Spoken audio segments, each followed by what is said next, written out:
달러 환율에 따라서 국내 증시가 좌지우지된다라고 보기에는 조금 설득력이 좀 떨어질 수 있지 않겠는가. 삼성전자가 좀 주목받을 수 있겠습니다만 갖고 계신 분들의 마음고생은 조금 길어질 수도 있다. 고객예탁금융하고 신용잔고 요거는 꼭 여러분들이 한번 시장에 있어서 체크해 보실 필요가 있다. 자, 그러면 네. 지금 오늘 주가가 이렇게 좀 많이 빠진 데는 뭐 많이 빠진 건 아니지만 네. 심리적으로 워낙 좀 많이 위축이 심리적으로 되다 많이 보니까 빠졌죠. 예. 정말 뭐 2, 3%대 이상 빠진 느낌이 들어요. 맞습니다. 예. 이게 환율의 문제일 수도 있다 이런 예. 얘기도 있어요. 오늘 원화 약세, 달러 강세, 오늘 1140원 넘어섰다고 네. 하니까요. 1130원대 그동안 오랫동안 횡보를 하다가 이제 1140원까지 올라가면서 원화 약세가 이루어진 모습들을 보여주고 있는데 저는 아무래도 브로커 출신이다 보니까 원래 브로커들은 환율 잘 안 봅니다. 아, 그래요? 예, 왜냐하면 환율이라는 게 아침에 개장할 때나 보고 어떻게 이렇게 조금 말씀을 드릴 때 하지 장중에 환율을 이렇게 쳐보거나 민감하게 반응하는 뭐 브로커들은 거의 없을 거라고 미루어 짐작합니다. 근데 이게 환율이 작용할 때가 있고요. 환율이 지금 같은 경우에는 작용 안 한다라고 저는 좀 보고 싶어요. 그러니까 뭐냐면 지금 현재 미국 시장이 열리고 그러면 당연히 아침에 미국 시장 체크하고 중국 시장 체크하고 일본 시장 체크하고 합니다만 환율이 지금 현재 워낙 강세로 가는 것들이 국내 주식시장에는 좋다라는 거 아니겠습니까? 근데 워낙 강세도 달러가 약세로 보였을 때 원화 강세보다 우리가 경제적인 체질로 인해서 그 원화 강세로 가는 게 가장 좋죠. 우리 체질적으로 원화가 강세로 가게 된다라면 이 원화 강세에 의해서 외국인 투자자들이 환 차익을 얻게 되고 원화 강세로 간다라는 우리가 간다라는 것은 기업의 체질 개선이 이루어진다라는 거기 때문에 두 마리 토끼를 다 잡을 수 있기 때문에 좋다라는 거죠. 하지만 상대적으로 지금 현재 달러가 강세를 보인다라는 것은 원래 유로화 대비해서 지금 달러 강세가 보인다라는 것들이고 이런 것들 때문에 원화가 약세를 보인다라는 이런 측면으로 보게 된다라면 워낙 약세도 국내에는 악재지만 이렇게 상대적인 약세를 보인다라는 것은 더 악재가 될 수밖에 없는데 근데 외국인들이 또 간헐적으로 입지를 하지 않습니까? 그런 모습들을 보면 지금 현재 달러 환율에 따라서 국내 증시가 좌지우지된다라고 보기에는 조금 설득력이 좀 떨어질 수 있지 않겠는가 그렇게 좀 말씀드리고 싶습니다. 네. 근데 오늘 오션 만기일이긴 합니다만 그 외국인들의 매도세가 뭐 현물도 뭐 몇천억 되지만 그 1조가 넘잖아요. 선물 매도가. 이게 좀 안 좋은 시그널 아니냐 이렇게 보는 분들도 있는데요. 그동안 외국인들이 그 선물과 관련된 플레이를 많이 했죠. 그리고 특히 기관도 선물과 관련된 플레이를 많이 했기 때문에 이러한 것들의 대답은 이제 내일장이 이제 이루어질 것이다라고 보여지고 있고 외국인들은 일단은 지금 현재 국내 시장에 있어서 적극적으로 매수를 하려고 하는 의지는 보여주고 있지는 않은 것 같습니다. 이건 기관도 마찬가지고요. 그렇기 때문에 그들의 포지션은 단기적으로는 시장을 밀어버릴 수 있습니다만 근데 우리는 또 막대한 전사들이 계시지 않습니까? 동학개미, 아직까지 죽지 않은 동학개미의 전사들이 계시기 때문에 근데 외국인들의 영향력들이 많이 악화된 건 사실인 것 같아요. 지금 현재 외국인들이라는 게 이렇게 보셔야 돼요. 외국인들이라는 게 어떠한 하나의 특정 집단이 아니고요. 외국인들도 크게 두 가지로 나눌 수 있습니다. 우리 기관도 크게 두 가지로 나눌 수 있는 게 하나는 개인들의 펀드 자금 그리고 또 하나는 순수한 진짜 기관 우리 뭐 연기금이라든지 뭐 우체국 기금이라든지 뭐 사학연금이라든지 뭐 이런 것들 아니겠습니까? 이렇게 기관들인데 이러한 기관들은 현재 지금 적극적인 플레이를 못 하고 있는 상황이에요. 여기에 이제 개인들의 우리가 이제 뭐 예를 들어서 중국 증시에 중국 펀드를 들면 그 돈이 결국 중국에 가서 주식을 사는 거 아니겠습니까? 그런 것처럼 우리나라에 들어오는 외국인들 같은 경우 신흥국 쪽으로 들어오는 펀드에 가입하신 분들이 들어오는데 이게 지금 세력이 많이 약화됐습니다. 우리도 지금 현재 보면 최근에는 펀드들이 수익률이 조금 좋아졌어요. 그래서 펀드 유출이 조금 줄어들었는데 2020년에 여러분들 보시면 주위에 펀드 해지하시는 분들이 많았습니다. 왜냐하면 이쪽 직접 투자보다 펀드 수익률이 낮기 때문에 그래서 직접 투자하겠다라는 거고 지금 미국도 최근에 제가 몇 년도부터인지 모르겠습니다만 기사를 잠깐 봤는데 최근래에 개인 투자자 비중이 가장 높답니다. 미국도 펀드를 환매해서 개인 투자를 하겠다라는 비율이 높아졌기 때문에 이러한 것들 때문에 기관들의 영향력이 약해졌고 그러다 보니까 우리나라도 기관이 2020년에 주구장창 팔 수밖에 없었고 외국인들도 못 들어온 이유이기 때문에 현재 외국인들의 영향력은 그렇게 국내 시장을 좌지우지할 정도의 영향력까지는 물론 이제 맘먹으면 하긴 하겠습니다만 뭐 그렇게까지 지금 과거의 잣대는 조금 어려울 수 있지 않겠는가 좀 말씀드리고 싶습니다. 네. 이머징 마켓 펀드에 돈이 들어오면 일단 그동안 한국이 1위였지만 이제는 중국이 1위고. 압도적으로 비율이 높아지고 있기 때문에 우리 걸 오히려 팔아서 중국에 투자한다 뭐 이런 얘기도 있긴 하죠. 그렇습니다. 그리고 또 이머징에 들어가 있는 게요. 지금 뭐 여러분들 들으시면 이제 중국과 우리나라만 말씀하셨지만 답안 나오는 인도하고요. 브라질하고요. 이런 나라도 들어 있습니다. 그러니까 지금 우리가 생각해도 그쪽 나라들은 답안 나오는데 지금 코로나 바이러스 때문에 그러면 여러분들이 과연 인도 브라질에 투자하는 펀드에 가입을 하실 수가 있으실지 그건 뭐 미국 투자자의 탐이나 존슨도 마찬가지 아니겠습니까? 그렇게 봐야 될 것 같습니다. 알겠습니다.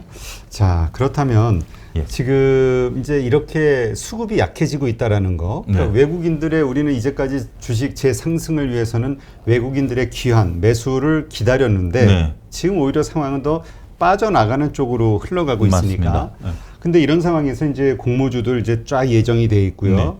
그럼 또 개인들의 자금이 또 그쪽으로 빨려 들어가게 되고 맞습니다. 점점 수급은 안 좋아지고 주가는 계속 하락으로 갈 거 아니야? 주식시장은 이런 걱정을 할 수밖에 없잖아요. 그러니까 이게 공모주라는 게 어떻게 보면 참 계륵과 같을 수도 있다라는 겁니다. 우리가 교과서에 나오는 시장 과열 지표 중에 하나가 공모주라는 거가 있어요. 그러니까 이제 공모주를 여러분들이 메커니즘을 이해하시면 우리나라 공모주는 절대평가가 아니고 상대평가입니다. 그러니까 A라는 기업이 그러니까 차용주가 증시에 상장을 한다라고 한다라면 증시에 상장을 하는 데 있어서 차용주의 가치를 따져서 이게 10,000원이냐 20,000원이냐를 따져야 되는데 상대 가치를 따져요. 그러면 차용주가 누구랑 상대 가치를 가장 따지겠습니까? 연불이랑 하겠죠. 예를 들자면 여러분 느낌 타고 오시죠? 예. 연불도 같이 방송하는데 나도 연불이 정도 할 수 있다. 연불리 팬들이 댓글이 좀 댓글이 좀 또 진급하셨더라고요 오늘. 오늘 진급했다는 소식을 아까 조금 전에 들었는데 하여튼 팬들 여러분들 축하드리고요. 연불리 이사가 됐나요 이제? 예, 연불리 이사가 되셨습니다. 이제 축하드리고요. 어찌됐든 이제 그렇게 상대 평가를 받는 거죠.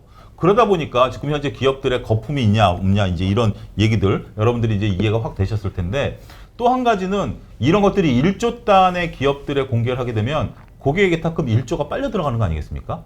그런 거기 때문에 우리가 2015년 16년도에 가 지나고 나서 분석된 증권사의 리포트를 보면 2015년 16년도에는 제약바이오의 해였습니다.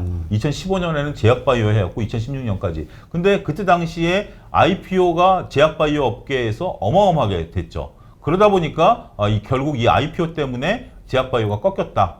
이렇게 보는 리포트도 제가 한번 봤습니다. 그러니까 이 시장의 결국 끝을 향해 달려가는 것은 카뱅이나 뭐 이런 거일 수도 있다라고 보여지기 때문에 수급이 약간 꼬이게 되면 이런 것들은 조심해야 된다. 이건 교과서에 나오는 ABC이기 때문에 여러분들이 참고 삼아 알아두셔야 된다라고 말씀드릴 수가 있겠습니다. 네, 참 그런 거 보면은 미국 시장이 참 부러워요. 전 세계에서 유동성이 다 빨려 들어가니까. 그렇죠. 네, 계속해서 상승하는.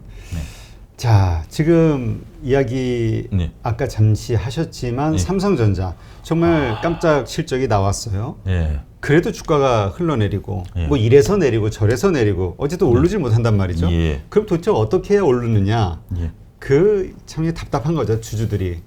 네, 삼성전자 말씀드리기는 뭐 이것도 제 생각이기 때문에 이게 정답이다라고 말씀드리기는 어려울 겁니다. 근데 많은 이렇게 방송하시는 분들이 질문을 받으시고 뭐 방송뿐만이 아니라 여러분들도 여기저기 물어보실 거예요. 증권사 직원들이나 주식 좀 한다는 분들한테 삼성전자 왜 안 올라? 삼성전자 사야 돼 말아야 돼? 이런 질문들 그리고 여러분들끼리도 많이 하실 텐데 제가 보는 몇 가지 관점을 좀 말씀을 드리면 일단은 저는 이재용 부회장의 부재라든지 아니면 뭐 선반영이라든지 이런 것들이 삼성전자를 못 끌어올린다? 저는 그렇게 생각하지는 않습니다. 오히려 이재용 부회장의 부재에 있음에도 불구하고 지금 실적이 더 개선되고 있다는 거. 지금 그런 부분들을 보면 오히려 이재용 부회장의 지금 상황. 근데 여러분들 잘 아셔야 되는 게 이 부분 좀 덧붙여서 말씀드리면 이재용 부회장이 재판을 2개 받고 있어요. 하나는 지금 현재 1심이 끝났고요. 여기서 항소를 안 하면 현재 지금 특사로 나올 수 있어요. 근데 하나는 아직 재판이 시작도 안 됐어요.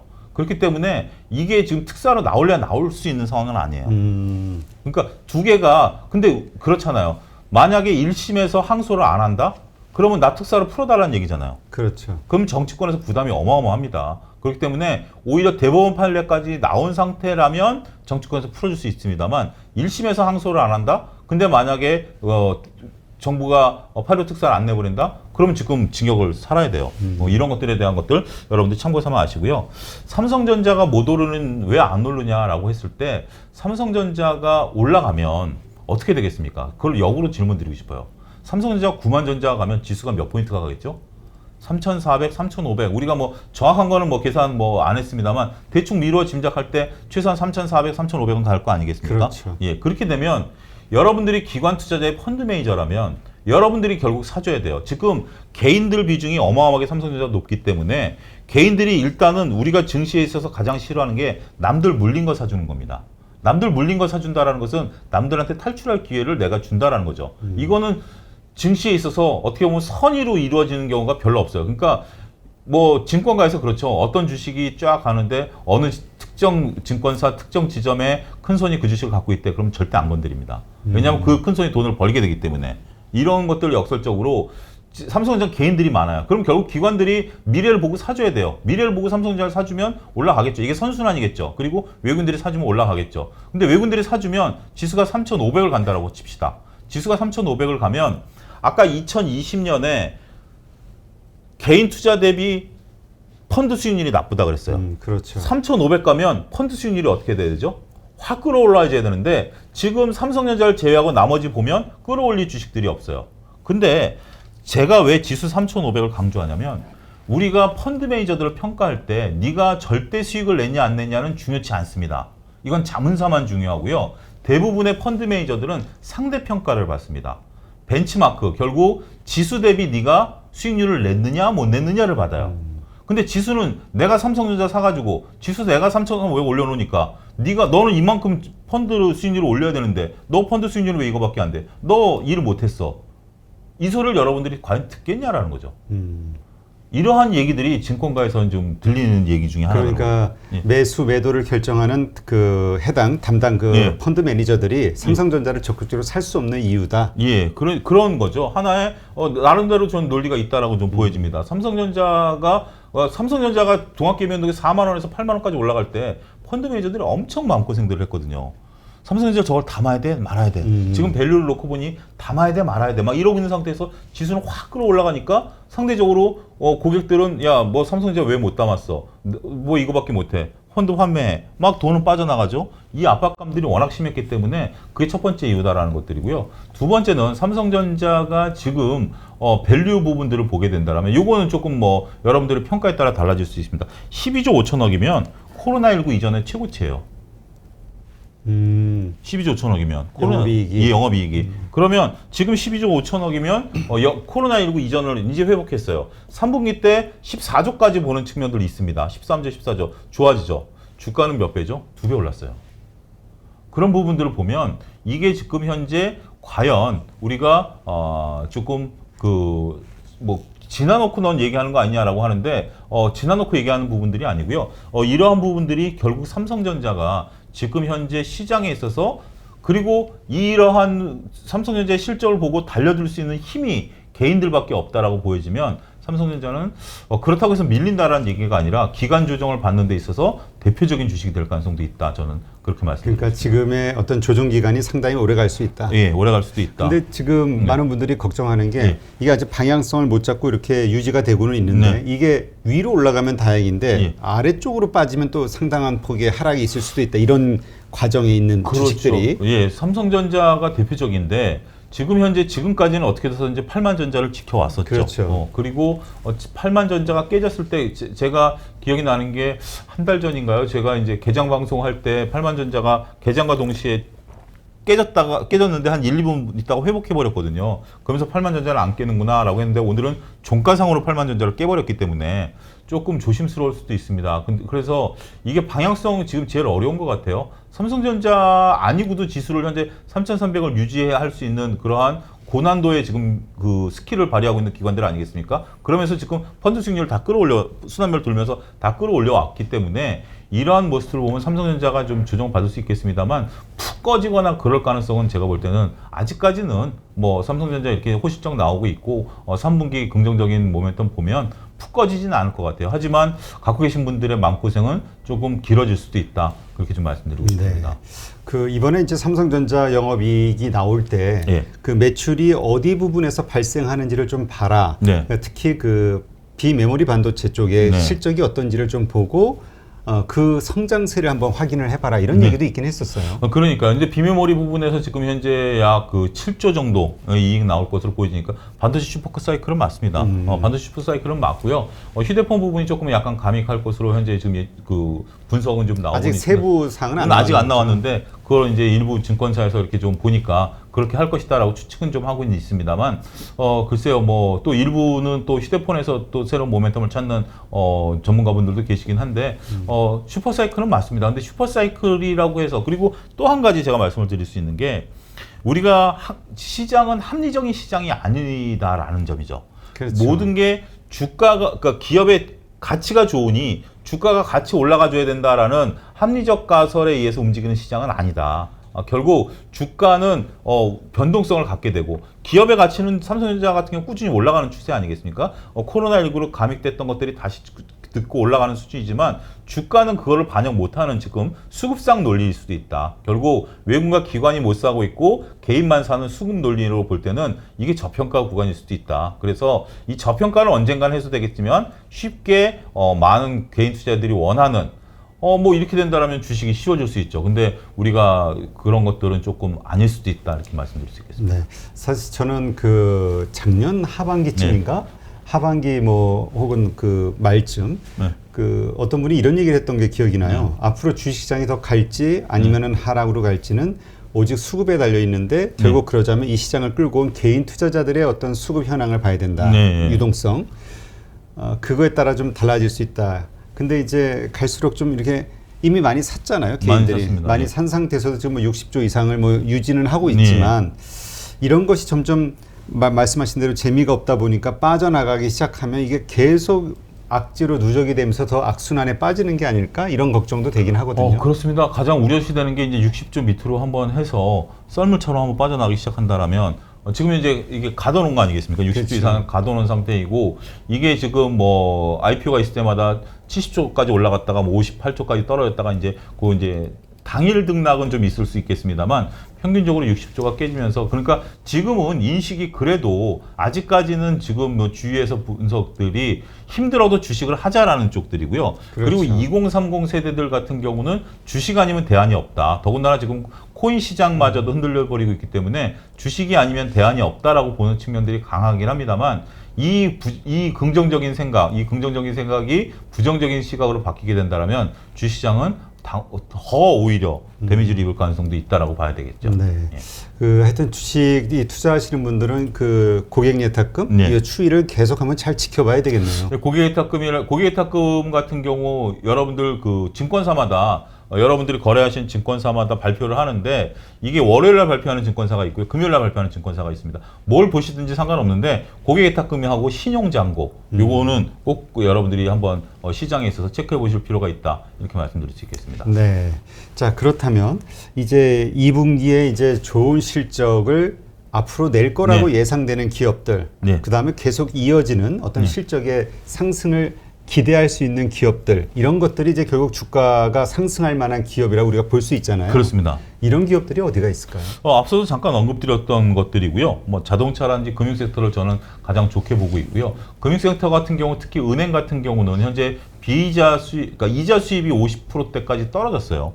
비이자 수입 비중이 확실히 커졌습니다. KB금융 같은 경우도 오히려 49대 51 정도로 은행 비이자 수입이 늘어났기 때문에 그런 쪽들 좋고 증권회사 정말 소리 소문 없이 지금 더할 나위 없이 좋은 시절, 호시절 지금 2년째 갖고 있다 이렇게 좀 말씀드릴 수가 있겠고 여기에 이제 뭐 자동차라든지 철강도 아직 피크아웃은 안 왔다라는 게 리포트들 보면 나와 있는 얘기입니다. 화학은 조금 피크아웃이 나오는 것 같고요. 하지만 철강 쪽 섹터에 대해서는 아직까지 그래서 최근에 중소형 철강들 좀 많이 올라가는 모습들 보여주고 있고 건설사들도 일부 중소형 건설사들 결국 건설업계는 현재 지금 누가 대통령이 되든지 간에 지금 현재 나와 계신 분들 뭐 큰 이변이 없는 한 지금 나와 계신 분들 중에 한 분을 우리가 투표를 해서 한 분을 뽑아야 되는 거 아니겠습니까? 그분들의 이구동성으로 하는 게 현 정부 대비해서 부동산 정책은 조금 기조가 바뀔 것이다 라는 부분들이기 때문에 이러한 부분들을 보면 건설, 중소형 건설, 건자재 이런 쪽들에 대한 것들 저는 좀 섹터들이 앞으로 이거는 정치 테마주는 아니고요. 정책 테마주라고 불러야 될 것 같습니다. 선거와 관련된 정책 테마주로서의 역할을 할 것으로 보여지기 때문에 그런 섹터들에 대해서는 조금 보시고요. 뭐 삼성전자 말씀하셨으니까 또 한번 좀 어려운 거 건드리면 네이버 카카오를 건드려 보면 저는 스스로 무덤으로 예, 무덤으로 지금 오늘은 뭐 연불리부터 건드렸기 때문에 뭐 무덤으로 들어가 보겠습니다. 뭐 이왕 망친 거. 이왕 망친 거 뭐 오늘 옷도 파란색 입고 와서 빠지는 색 옷 입고 왔기 때문에 옷부터 욕먹을 것 같아요. 예, 오늘 뭐 네이버 카카오를 보면 오히려 카카오보다는 네이버를 저는 개인적으로 둘 중에 하나를 꼭 사라고 한다라면 카카오보다는 네이버에 손을 좀 들어주겠고요. 사야 돼 말아야 돼 그러면 일단은 조금 지켜보시자. 예, 그런 쪽으로 말씀을 드리겠고 왜 네이버냐라고 한다라면 카카오가 작년 이맘때만 하더라도 카카오 얘기를 하면 웬 카카오? 그랬죠. 예. 근데 지금 네이버 얘기하면 웬 네이버? 이렇게 바뀌었죠, 상황이. 근데 카카오 같은 경우는 지금 현재 뭐 모든 것들이 다 알려진 사실이고요. 네이버 같은 경우 카카오의 전철을 이제 따라가려고 한다. 광고 수익 비중을 좀 줄이려고 하기 때문에 오히려 장기적으로 드라마틱한 모습이 보이려면 네이버의 성장세에 조금 포커스를 맞춰야 되지 않을까. 예, 오늘은 좀 부담을 많이 팠습니다. 아까 저도 얼핏 뉴스 보니까 메타버스 관련해서 그 뭐 네이버에서 감당이 안 될 정도로 많은 그 수요가 지금 일어나고 있다. 아이들 방학을 하고 나서 뭐 이런 뉴스를 본 것 같아요. 네. 메타버스 관련주들도 지금 현재 보니까 모 광고 같은 경우는 정말 저는 이게 지금은 이제 우리가 TV로 봐서는 저게 진짜 실물인지 가상현실인지 구분이 안 되지 않습니까? 그렇죠. 그런 시대까지 왔기 때문에 지금은 뭐 메타버스 관련주들 상당히 규칙가 주목된다. 뭐 AR, VR도 마찬가지고요. 말씀드릴 수 있겠습니다. 네. 그러니까 이렇게 네이버 이렇게 말씀하셨지만 그래도 지켜보는 게 지금은 더 낫다. 지금은 지켜보는 것들이 좀 나을 것 같습니다. 그러면 지금 반대로 아까 이제 좀 탑 쪽으로 보셨던 자동차라든가 금융 일단 자동차주도 지금 지켜보면서 쌀 때를 기다려야 되나요? 아니면 지금 바로 사도 되는 건가요? 지금 바로 사는 것은 일단은 시장의 방향성들을 좀 보시고요. 그렇다고 해서 7월을 넘긴다라고까지는 아니고요. 지금 뭐 조급하게 하시지는 마시되 시장에 있어서 어느 정도 여러분들이 선을 그어 놓으시고 자동차는 워낙 많이 쉬었기 때문에 뭐 지금이라든지 아니면 조금 보고 사시는 것도 저는 뭐 그게 크게 뭐 변동성은 없다라고 보여집니다. 오히려 조금 잘 못 보신 분들 같은 경우는 적당한 시점에 그냥 과감하게 편입하시는 것도 나쁘지 않다라고 말씀드릴 수가 있겠습니다. 네, 알겠습니다.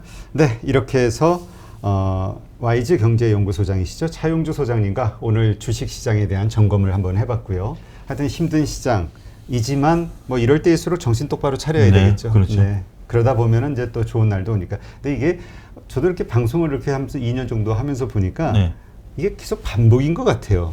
그렇죠? 이런 날도 있고 또 좋은 날도 있고 나쁜 날도 있고 이 반복이 되는데 그러니까 우리 바닷가에서 파도 밀려오듯이 그러니까 이거 어떻게 보면은 그냥 이런 날도 기대하고 저런 날도 기대하고 다 올 거라고 다 기대해야 되는 거 아닌가 이런 생각도 얼핏 들긴 하더라고요. 그런데 부정적인 생각보다는 긍정적인 생각으로 기대하셔도 조금 길게 보면 낫지 않을까. 제가 지금 단기적으로는 조금 몇몇 섹터들에 대해서 부정적으로 말씀을 드리긴 했습니다만 전반적으로 시장 분위기는 그렇게 찬물이 확 끼얹을 것 같지는 않다 말씀드릴 수가 있습니다. 지금 우리가 이제 좀 뭐 골디락스 얘기도 나오고 뭐 강세장, 뭐 여름 장세 뭐 이런저런 얘기가 있잖아요. 일단 상승장은 유지가 된다, 지속될 것이다 이렇게 보시나요? 상승장이지만 이게 좀 표현이 애매한 게 옆으로 그냥 횡보하는 장세죠. 횡보하는 장세이기 때문에 뜨뜻미지근한 장세. 이게 정말 어떻게 보면 투자자분들의 마음을 가장 힘들게 하는 장세죠. 차라리 빠지면 마음이 편합니다. 오히려 올라가면 조금 불안하더라도 기분은 좋죠. 근데 이거면 야 이거 어떻게 해야 돼? 계속 고민이거든요. 그렇기 때문에 여러분들이 지금 날도 덥고 짜증나는 일도 많은데 오히려 심리적으로도 심리 관리를 잘 하셔야 됩니다. 그렇게 하셔야 되지 않을까 말씀드릴 수 있겠습니다. 우리 멘탈이 잘 유지가 되기 위해서 내가 들고 있는 종목에 대한 자신감이 있어야 되는 건데. 그렇죠. 그러자면 결국 우리가 펀더멘털, 이거 기본을 가장 지키는 게 필요한 시점이 아닐까. 맞습니다. 그런 생각이 드네요. 네, 알겠습니다. 좋은 인사이트 함께해 주신 차용주 소장님 감사합니다. 감사합니다.